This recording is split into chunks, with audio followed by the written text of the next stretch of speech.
स्वागत है। आज की डीप डाइव वाकई खास होने वाली है। हमारे पास एक गाइड है जो बताता है कि दृष्टिहीन कंटेंट क्रिएटर्स OBS स्टूडियो मतलब ओपन ब्रॉडकास्टिंग स्टूडियो को NVDA स्क्रीन रीडर के साथ कैसे बढ़िया तरीके से इस्तेमाल कर सकते हैं। ये अपने आप में काफी दिलचस्प बात है क्योंकि OBS तो काफी विजुअल सॉफ्टवेयर माना जाता है। बिल्कुल, और यही इस गाइड को खास बनाता है। ये दिखाता है कि OBS डेवलपर्स ने स्क्रीन रीडर यूजर्स के लिए इसे कितना सुलभ बनाने की कोशिश की है। हमारा मिशन है इस गाइड से वो मुख्य बातें निकालना जो दृष्टिहीन क्रिएटर्स के लिए सबसे ज्यादा काम किए हैं, खासकर कीबोर्ड से कंट्रोल करने के तरीकों पर। सही, तो फिर चलिए शुरू करते हैं।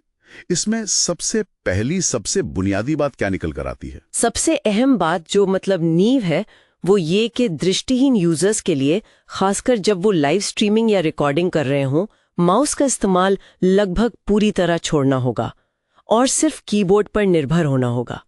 ये सिर्फ एक क्या कहते हैं सुझाव नहीं है, ये एक जरूरत है। अच्छा, मतलब पूरी तरह से कीबोर्ड शॉर्टकट्स जिन्हें हॉटकीज कहते हैं उन पे निर्भरता। लेकिन एनवीडिया तो इंटरफेस पढ़ सकता है ना, तो सिर्फ उससे क्यों नहीं? शायद थोड़ी रफ्तार कम होगी। रफ्तारी सब कुछ है लाइव प्रोडक्शन में। अब सोचिए, आपको अचानक सीन बदलना है या किसी का माइक एकदम से म्यूट करना है। एनवीडिया से उस बटन तक जाने में जो वक्त लगेगा वो लाइव माहौल में बहुत ज्यादा है। हॉटकी दबाई और काम तुरंत हो गया।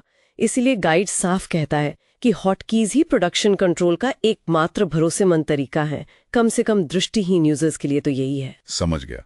तो इसका मतलब ये हुआ कि जैसे सॉफ्टवेयर सेटअप करते समय जैसे टैब दबाकर अलग अलग पैनल्स पे जाना, या स्पेस बार से कोई ऑप्शन चुनना या हटाना, ऑल्ट से मेन्यू खोलना, या शिफ्ट प्लस F10 से वो राइट क्लिक वाला मेन्यू, ये सब तो ठीक है सेटअप के लिए। हाँ, बिल्कुल। सेटिंग्स बदलने के लिए, सोर्स जोड़ने के लिए या शुरुआती कॉन्फ़िगरेशन के लिए ये स्टैंडर्ड कीबोर्ड कमांड्स ठीक हैं। लेकिन जिस पल आप लाइव जाने का सोचते हैं, हर वो एक्शन जो आप लाइव के दौरान करेंगे, जैसे स्ट्रीमिंग शुरू या बंद करना, रिकॉर्डिंग शुरू या बंद करना, एक सीन से दूसरे पे जाना, ऑडियो सोर्स को म्यूट या अनम्यूट करना, इन सब के लिए सेटिंग्स में जाकर कस्टम हॉटकी बनाना ही पड़ेगा। कोई और चारा नहीं है। यहाँ गाइड में एक दिलचस्प नुक्ता है कि कुछ बटन जैसे टैब या वो टिल्ड वाला साइन जो इनको सीधे OBS के इंटरफेस से हॉटकी की तरह सेट नहीं कर सकते।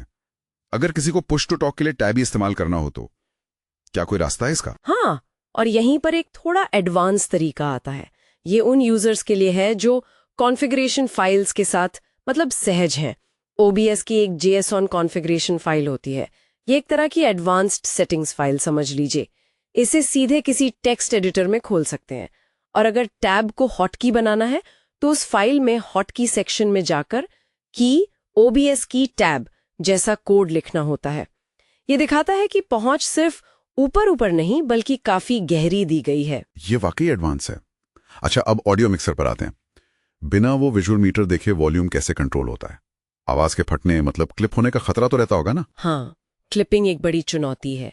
सुनने की क्षमता तो जरूरी है ही, पर समाधान फिर से हॉटकीज में है, और वो भी बहुत सटीकता से। हर ऑडियो सोर्स के लिए वॉल्यूम बढ़ाने और घटाने की अलग हॉटकी बनानी पड़ती हैं। और खास बात यह है कि ये हॉटकीज वॉल्यूम को बहुत छोटे निश्चित डेसिबल स्टेप्स में बदलती हैं। गाइड में नमपैड कीज के थोड़े मुश्किल कॉम्बिनेशंस के उदाहरण भी हैं, जैसे control plus shift plus plus या control plus alt plus shift plus 1। इस बारीक कंट्रोल से क्लिपिंग का खतरा कम हो जाता है। और स्क्रीन पर चीजें जमाना, मतलब कैमरा का वीडियो कहाँ देखेगा, कोई तस्वीर कहाँ लगेगी, ये भी कीबोर्ड से। ऐसा लगता है इसके लिए काफी प्रैक्टिस चाहिए होगी, जैसे कोई म्यूजिकल इंस्ट्रूमेंट बजाना सीख रहा हो। बिल्कुल सही कहा आपने। सोर्स चुनने के बाद आप एरो की से उसे धीरे धीरे खिसका सकती हैं। कंट्रोल प्लस अप डाउन से तय कर सकते हैं कि कौन सा सोर्स किसके ऊपर दिखेगा, मतलब लेयरिंग, और कंट्रोल प्लस F जैसी हॉट की से सोर्स को पूरी स्क्रीन पर फिट कर सकते हैं। ये सब कीबोर्ड से मुमकिन है, बस हॉटकीज की क्या कहते हैं मसल मेमोरी बनानी होती है। गाइड में एक YouTube channel techno with friends के लिए एनिमेटेड इमेज बनाने का भी जिक्र है, लेकिन OBS तो खुद ग्राफिक्स नहीं बनाता ना, ये कैसे किया गया होगा? नहीं, OBS नहीं बनाता। इसका सुलभ तरीका है कि वेब आधारित जिफ या टेक्स्ट एनिमेशन टूल इस्तेमाल किए जाएं जो NVIDIA के साथ ठीक से काम करते हों। ऐसे कई ऑनलाइन ऑप्शंस हैं।